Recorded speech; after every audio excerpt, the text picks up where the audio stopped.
اللہ کے رسول نے کہا کہ میں نے سوت کو اپنے قدموں کے نیچے دفن کر دیا۔ حجۃ الوداع،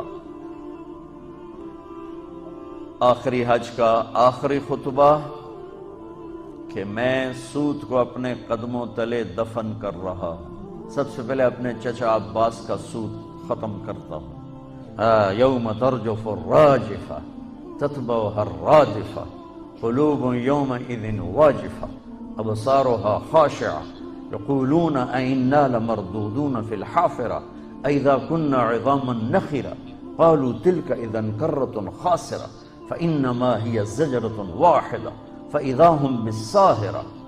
کتنی حیبت اور طاقت ہے یہاں قرآن کے لہجے میں، جو وہ آخرت کو بتا رہا ہے اور اللہ کے سامنے کھڑے ہونے کو بتا رہا ہے، اور ہر آدمی اپنا سب کچھ لے کر اللہ کی بارگاہ میں حاضر ہے۔ اس کو بتانے کے لیے قرآن کے لہجے میں ایک حیبت آئی ہے۔ کل